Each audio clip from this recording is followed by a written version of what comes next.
Okay, CEO, thank you for agreeing to hear my new pitch for Project Phoenix. It's a 3-month plan to completely revamp our entire digital product suite. I'm eager to hear the critical path and resource allocation. Please go ahead. Excellent.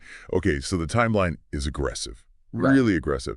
So to meet that deadline and show some rapid momentum, we've adopted a high-velocity strategy. Mm-hmm. We decided to tackle the low-hanging fruit first, the easiest integrations, the quick wins that give us that immediate traction with the board. Makes sense. And then, and this is the really good part, this is what guarantees we beat the competition to market. We decided to really cut corners on the final pre-launch testing phase just to speed up delivery. Hold on, wait, just stop right there. What is it, the timeline? I can adjust the timeline. No, not the timeline. Did you just tell your CEO that your core strategy involves cutting corners on quality control? Yes, absolutely. I thought it meant getting to the point quickly, efficiently, like cut to the chase. I Yeah. wanted to sound like a top dog strategist who knows how to move fast. Have you ever made a mistake like that? An embarrassing one, where just one single phrase, one seemingly innocent idiom, completely changes the meaning of your entire professional pitch. It sounds like I just did. It can potentially damage how your colleagues see you, your reliability, your competence. It's a communication disaster, really. And I'm right in the middle of it. I'm the enthusiast, the high-energy learner, Yeah. and apparently the accidental chaos agent who promises to wreck the product just to hit a deadline. I need a crash course in corporate survival, like right now. And I'm the expert here to help you translate all of that enthusiasm into actual sustainable career progression. Yeah. We are diving deep into the language of the high-stakes workplace. Our mission today is crucial. We are going to analyze these business idioms, master the nuances of professional grammar, and understand some of those subtle communication rules, all to make sure you never miss the mark. That is, fail to achieve your goal ever again. So this deep dive is my shortcut to sounding like I know what I'm doing. Exactly. It's your shortcut to mastering sophisticated professional English. Okay, let's fix this mess. Get me back on track to sound incredible, please. Before we fix this mess, before we pull you out of the hot water you've just landed in, do us a huge favor. If you value learning the difference between professional success and a career-limiting mistake, Which I desperately do right now. then please hit like and subscribe to Global English Podcast right now. Your support helps us create this content, which is, all designed to give you that competitive edge. It's done. Okay, let's get into this reality check because I genuinely need to understand why my choice of words just landed me in immediate career-altering trouble. You certainly are in a bit of trouble. So let's unpack this. We need to start with the actual meaning of cut corners. Okay. It means to do something in the cheapest or easiest way possible. And the really truthful part is that this process almost always involves reducing quality. Oh, no. Yes, you're intentionally sacrificing quality for time or money, which is almost always a bad trade-off, especially in the long run. So that's the complete opposite of what a responsible project manager should ever say to a CEO. I was going for speed. I was going for strategic prioritization. Your intention was speed, but the result was a signal of internal weakness. When you're talking about managing a project and you suggest cutting corners, especially on something like the testing phase or quality control. Yeah, that's probably the worst part to cut corners on. It is. It explicitly tells your audience that you are okay with reducing the agreed-upon standard of the product. Our source materials is very clear on this. The expression cutting corners on quality control is noted as being not an option in any high-stakes or professional environment. So I didn't sound like I was accelerating the process. I sounded like I was introducing a huge risk, like I was okay with damaging the company's reputation. That's it exactly. Wow. So I basically just told my CEO that I was planning to intentionally commit operational negligence and ship something broken. See the difference now, though, right? Cut corners implies negligence, while cut to the chase just means to get to the most important point of a conversation. The figurative meaning just completely changes everything. It changes the reputation of the task, And, more importantly, my own reputation. That's the core distinction. And that is why these idioms matter so, so much in what we like to call real-life cool English. Real-life cool English. I like that. You could use perfect textbook grammar, and you did. Your sentence structure was sound, your delivery was energetic. But if you misuse one core idiom, the entire professional meaning it collapses. So that one phrase can undo weeks of hard work. It really can. Okay, so why are these figurative expressions, these idioms, so crucial? I mean, can't I just use simple, direct English? Like, just say, start the plan, or let's discuss this later. Why do I need the fancy stuff? You can use simple, direct English, of course, but it can make your communication feel a little rigid, maybe a bit slow. We sometimes call it textbook robot English. Huh. I've definitely been a textbook robot before. I think we all have. But idioms, they're the true heart of conversational English. They're used everywhere. Meetings, performance reviews, emails, even just casual chats in the break room, precisely because they are shortcuts. They're more efficient. They are. And mastering them helps you understand the subtleties, the nuances, and business conversations that happen just below the surface. If you don't get them, you're constantly in the dark. Meaning you're just uninformed about what's really going on. Exactly. You miss the true purpose or the real tone of the conversation.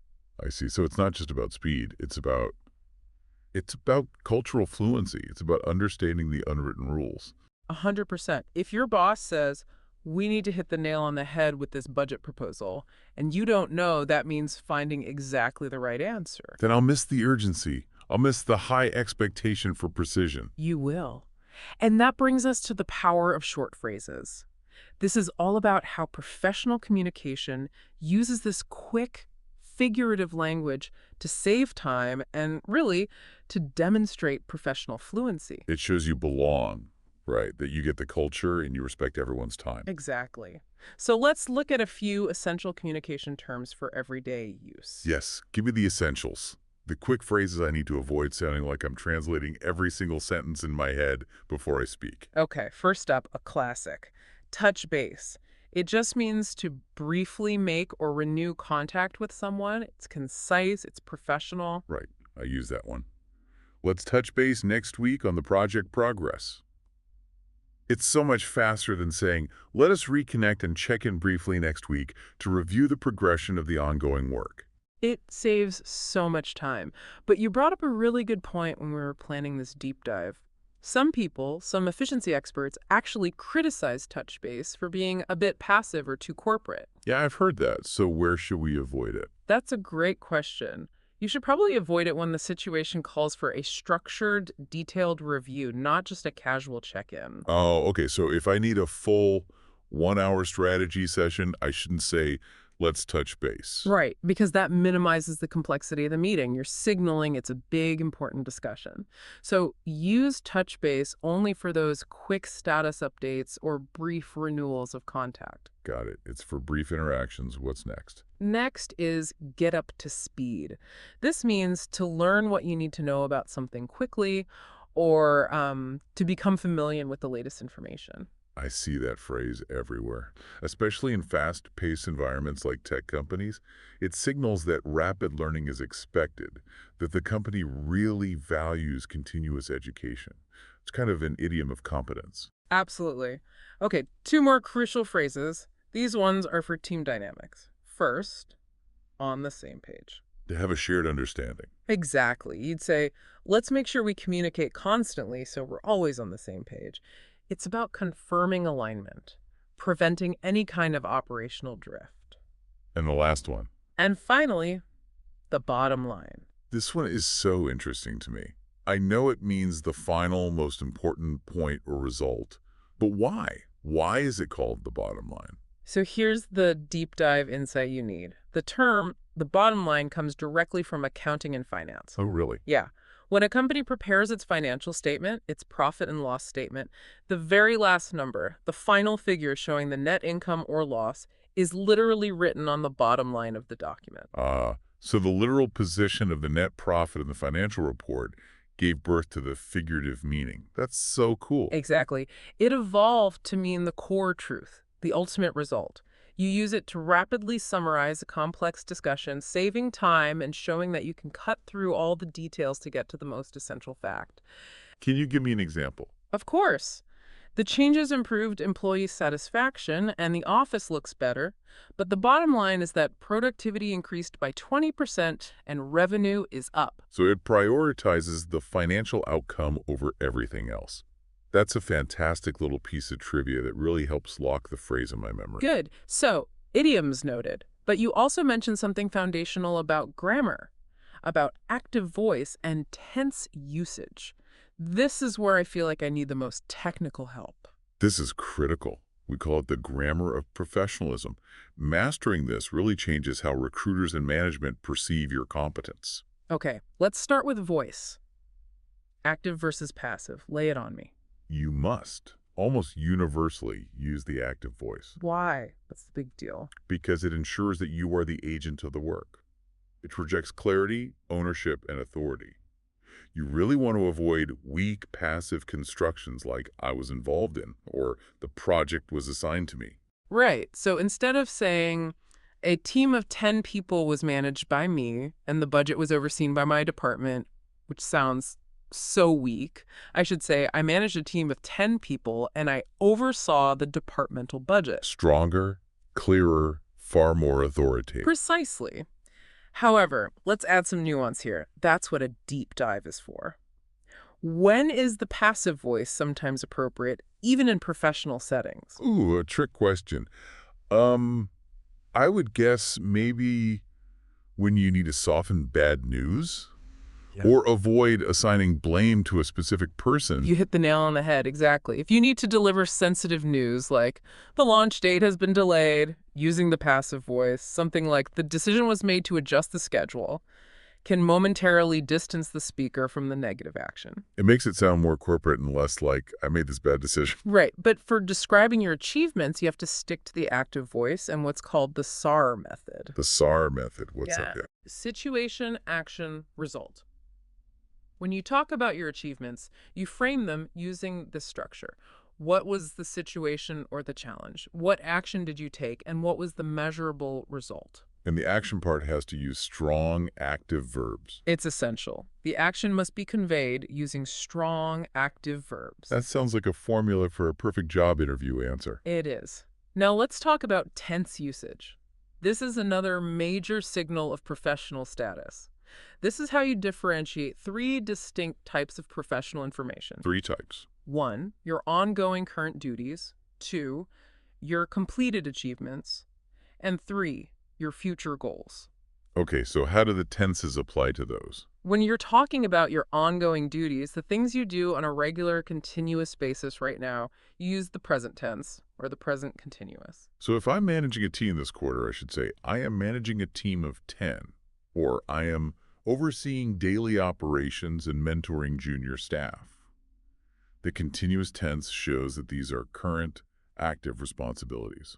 That's mastery. However, when you discuss a completed achievement, even if it was within your current job, you strategically switch to the simple past tense with those strong action verbs. Ah, okay. So for the new software system I finished last quarter, I'd say I implemented a new software system that improved efficiency by 20%. Or I optimized product delivery logistics. Perfect. You're using the past tense to clearly differentiate the completed action from your ongoing responsibilities. It's crucial for clarity. Using the wrong tense can get really confusing for the listener. And what about future goals? For future goals, you should use modal verbs, things that express confidence, capability, and commitment. Use I will for definite plans and I can for expressing capability. So I will develop a new strategy next quarter, or I believe I can successfully manage larger cross-functional teams. You've got it. That makes perfect sense. So professional communication is this delicate balance of using the right figurative language and the right grammar to signal precision. But let's dive a little deeper into those strong action verbs you mentioned. What's the psychological impact there? Strong verbs are what we call power verbs because they convey measurable, quantifiable action and impact. Weak verbs like helped, worked on, or was responsible for They don't really tell a recruiter anything specific about your contribution. They're just filler words. They are. Strong verbs, in contrast, convey immediate value. Give me some high-impact examples for different scenarios. Okay. If you're talking about leadership and strategy, you'd use verbs like spearheaded, orchestrated, transformed, or directed. These are good. If you're discussing financial or technical achievements, you'd use words like optimized, reconciled. What does reconciled mean exactly? It means to make things compatible, or in finance, to balance accounts. So instead of saying, I worked on the budget, which is so weak, you should say, I reconcile the departmental budget, reducing spending by 12%. see, that has enormous psychological impact. It really does. It moves you from being a passive participant to an active leader who gets measurable results. And one last thing on this. For establishing accountability in your daily professional dialogue, you should use structured phrases. For ultimate responsibility, you can use the formal, I'm responsible for. For emphasizing control and direct oversight, you'd use I manage or I oversee. But you have to be specific. Always. Clarity is key. You must always specify the object, like I manage the regional supply chain logistics, not just I manage. That is a complete grammar and vocabulary upgrade. I feel ready to stop making those chaos agent mistakes and start using language that signals precision and career progression. Good. Now that we've mastered the foundational rules, let's play the game. I am so ready to absorb some power phrases. Excellent. Get ready for the next level, the corporate catchphrase upgrade. This is where we make sure the language you use is fluid, native, and perfectly tailored for that high-pressure office environment. This is where I prove I am no longer a simple beginner. Bring on the jargon. Okay, here's how it works. I'll give you a common workplace situation. You give me your best guess for a professional-sounding phrase, and then I will deliver the certified power phrase. Ready for number one? Ready. I'm focused. Power phrase one. For starting a project, the situation is this. We need to officially begin the new marketing campaign immediately and create some momentum. What's the simple professional way to say that? Okay. My educated guess is, we should formally commence the plan and establish initial momentum right away. Too formal. Too many syllables. It's not the idiomatic shortcut that signals real fluency. The power phrase is, get the ball rolling. That's so much better. It's active, it's energetic, it immediately sets the tone for initiation. It's an idiom of initiation, showing you're ready to move from planning to action.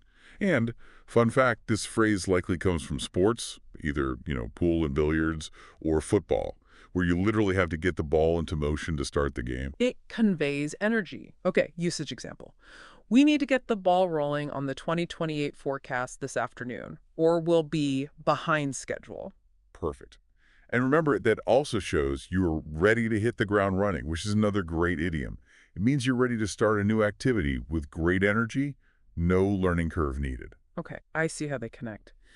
Let's do power phrase number 2. This has to be about prioritization, right? Power phrase 2. For achieving easy success. The situation. What are the tasks that require minimal effort but will give us the quickest, easiest results? My guess, trying to sound all strategic here, we should focus first on the easily achievable targets. Good vocabulary, but it's still lacking that figurative fluency we're looking for. The power phrase is low-hanging fruit. Of course. I should have stuck with the metaphor. This one is so essential because it immediately frames the task as strategic prioritization. Exactly. It refers to tasks or goals that are easily achievable, giving you quick wins or the most immediate bang for your buck. Which means value for money. Exactly. When a company uses this term, it signals a strategic awareness. They're prioritizing where their effort will get the fastest return. Okay, usage example. Let's tackle the low-hanging fruit first, like updating the website content, before moving on to more challenging objectives like the international expansion. Excellent. You're avoiding putting all your eggs in one basket, which means risking everything on one single venture. And this leads us perfectly into a discussion about true innovation. Okay, so I need a phrase for when we are genuinely stuck and the old methods just aren't working. Power phrase 3. For creative thinking, the situation. We are stuck in a planning rut, and we urgently need some unconventional, innovative ideas to solve a problem. My guess. We should generate some highly innovative, non-traditional strategies immediately. Still too literal. We need the figurative language that signals a real breakthrough is needed. The power phrase is, think outside the box. Ah, yes, a classic. To think creatively and unconventionally. But where does the box even come from? It's widely believed to come from this classic 9 dots puzzle from the 1970s. You were asked to connect 9 dots arranged in a square with only 4 straight lines, without lifting your pen from the paper. I think I remember that one. It's impossible unless... Unless you draw the lines outside the imaginary square or box formed by the dots. So the phrase became a business metaphor for moving beyond your assumed limitations. That trivia makes the phrase unforgettable. It means you have to go beyond the normal, defined framework. It's the total opposite of doing things by the book. Which means doing something strictly by the established rules. Exact. Now, try to use it in context with some modern business terminology. Okay, usage example. Stop looking at past sales figures and focusing on incremental gains. To solve this drop in market share, we need to think outside the box and develop a disruptive technology. That is a very professional usage, and you use the term disruptive technology. Since you expect depth on this deep dive, let's define that. What does disruptive really mean here? A disruptive technology is a new product or service that just completely changes the existing marketplace. It often makes the old established systems obsolete, like smartphones disrupting landlines or streaming services disrupting video rental stores. That's the high-level definition we need. It means it significantly alters how consumers, industries, or markets operate. You're signaling that you're aiming for transformative change, not just incremental. Got it. Power phrase number 4. This feels like it needs to relate to competition and quality, bringing us back to my first mistake. Power phrase 4. For setting high standards, the situation. Our main competitor has just introduced a fantastic new service, and we need to match or aggressively exceed their level of quality to stay relevant. My guess, trying to emphasize quality. We must increase our quality measurements significantly and quickly. Too clinical. We need that visceral imagery of comparison and expectation. The power phrase is, raise the bar. Oh, that is powerful and so concise. To raise the bar means to set a higher standard or expectation for performance or quality.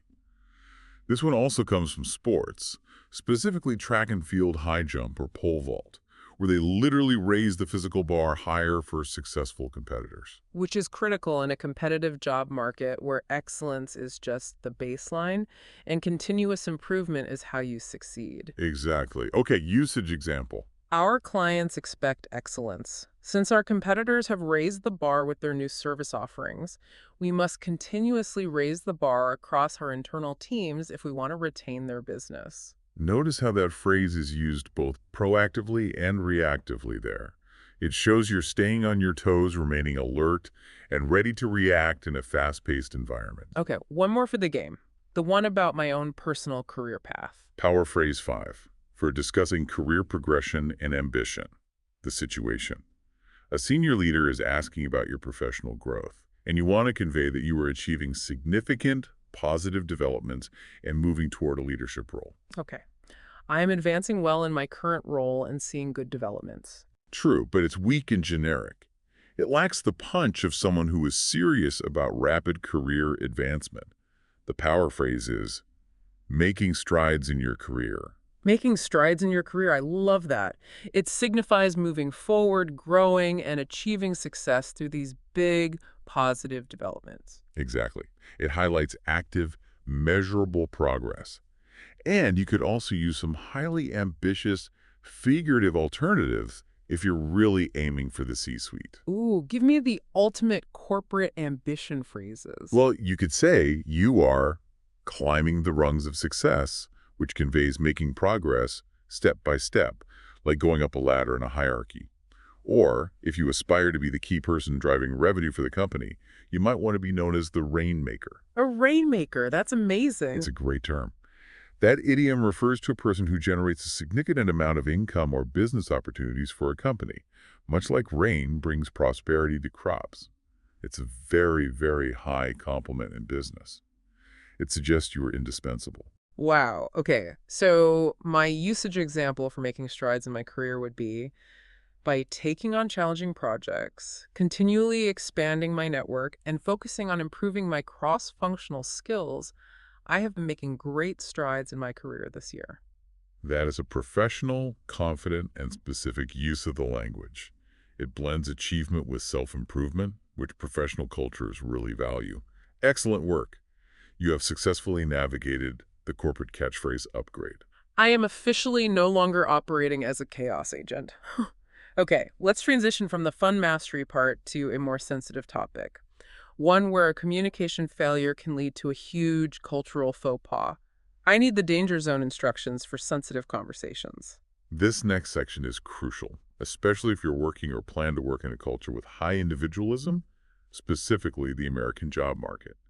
We need to talk about avoiding salary and personal finance taboos. I know this is a hot button issue. In some countries, particularly in Europe, I've heard that transparency about income is often mandatory or expected, but it's dramatically different in the United States, isn't it? It is extremely different. And misunderstanding this is the classic American etiquette trap. Discussing salary and income is often considered highly private, very sensitive. Why is that? Well, in the U.S., personal finance is seen as a highly personal and, frankly, competitive topic. And this secrecy is maintained not just by cultural individualism, but it often benefits management by making it harder for employees to compare their compensation and, demand higher wages collectively. So asking bluntly something like, how much do you make? Or what was your last salary? Is usually a really significant boundary crossing that can make people extremely uncomfortable. Absolutely. It's generally considered highly intrusive. So if someone asks you this question, whether it's a potential employer or just a nosy person at a social event, you need to have some diplomatic phrases ready. We're going to teach you polite deflection strategies. Yes, I need to learn some professional pivots immediately. Okay, we have several layers of options. Let's start with the most critical scenario, the job interview. If an employer asks for a specific salary number, especially early in the process, you should execute a sophisticated professional interview pivot. What's the goal there? The goal is to focus the conversation on the value of the role, not your past earnings, which might anchor you to a lower number than they're willing to pay. Okay, so what does that sound like professionally? Instead of giving them a number, you pivot the conversation back to the job requirements and the employer's offered range. For example, I'm focusing on the overall scope and requirements for this role. Given my experience, I'm confident we can align on compensation. Could you please provide the expected range for this position? That is incredibly diplomatic. It avoids me revealing my current income, and it puts the accountability back on the employer to define the role's value first. Exactly. You're positioning yourself to negotiate based on the market value of the role, not your individual salary history. Another really good framing is to say that your compensation expectation is in line with the industry standard for a role of this seniority and scope. That signals professionalism without giving a hard number. I like that. Okay, but what about the casual scenario? A barbecue, a nosy family member, a friend who just starts asking pointedly about my finances. This is where you can use a bit of humor or just a firm but polite refusal. The key here is to maintain your composure and set that boundary early and clearly. Okay, give me the quick, casual deflections that shut down the conversation gently. The lighthearted answers for friends or family are things like, it pays the bills and keeps the lights on, or enough to cover all my needs and wants, thank you. They're warm ways to signal, I'm doing fine, but this conversation stops here. It pays the bills is perfect. It sounds humble, but it's a clear stop sign. For a firmer, more direct, but still polite refusal, you can use highly unambiguous language like, I don't discuss my personal finances. Or, if they persist, you can say, I'm not comfortable sharing that information. That's a personal preference, and I'd appreciate you understanding. What if they try to push it and ask why I won't share? If they persist after that, that's a clear sign that they are not respecting your initial boundary. You are under absolutely no obligation to justify your personal choices. You can simply repeat your stance firmly. As I mentioned, I prefer to keep my finances private. And then, crucially, change the subject completely. Ask them about their new hobby or the food. That assertive pivot closes the door for good. I really appreciate that advice. Navigating professional success isn't just about the words you use to describe your work, it's also about the boundaries you manage to maintain. That brings us perfectly to our conclusion. Time for the rapid-fire recap and the ultimate takeaway. Hit me with the takeaways. Okay, first, a quick review of the key power phrases we covered today that will elevate your real-life cool English. We learned, get the ball rolling. To start a project and build momentum, and low-hanging fruit. For easily achieved goals that show quick results. Then we had, think outside the box. For creative, unconventional thinking. And raise the dar. To set a higher standard or expectation for performance, often used against competitors. And finally, making strides in your career. For conveying significant progress and ambition. Okay, you got those locked in. Now, for the final, ultimate professional thought. This connects our communication mastery to a sustainable career. I know this has to connect back to the bottom line, the ultimate result. It does. We define the bottom line as the most important point, rooted in accounting. We've covered how to talk like a pro and advance your career, but here's the ultimate truth. The bottom line for any successful long-term career isn't just about money or status. It's about something far more sustainable. It's about professional fulfillment and managing your boundaries. Exactly. It's about not burning out. I realize now that if I cut corners on testing, I might hit the launch date, but I'd be compromising my own long-term reputation and creating future chaos for myself. The ability to balance work and personal life is a vital key to preserving your well-being and enhancing your overall quality of life. And achieving that balance promotes your individual well-being, and at the same time, it increases your productivity and job satisfaction. So we have to recognize that setting boundaries isn't lazy. It's actually a fundamental long-term productivity strategy. It is. If you fail to maintain those boundaries by constantly overworking or neglecting your personal time, you risk long-term stress, anxiety, and eventual burnout. And that's a deficit that can't be repaid with a single bonus check. Precisely. Taking breaks, engaging in hobbies, maintaining your physical health, all of it builds the resilience you need to face work-related pressures without collapsing. There's a saying that should be your career mantra. Balance is not something you find, it's something you create. That quote is so impactful because it puts the responsibilities squarely on us. We have to actively manage our lives, not just passively wait for work to magically give us balance. And one final piece of wisdom to remember, when you're facing those relentless demands, especially in high-performance cultures, you can't pour from an empty cup. Take care of yourself first.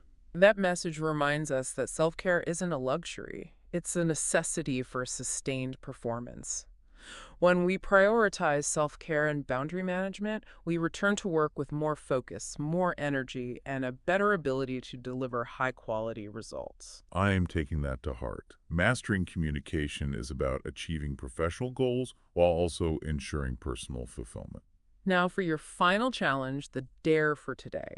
We want you to use the phrase, think outside the box in a conversation today, no matter how small or strange the conversation is. Challenge accepted. I'm going to use it when deciding what to order for dinner. Yeah. We always get pizza. We need to think outside the box tonight. Perfect. That will lock the phrase in your memory.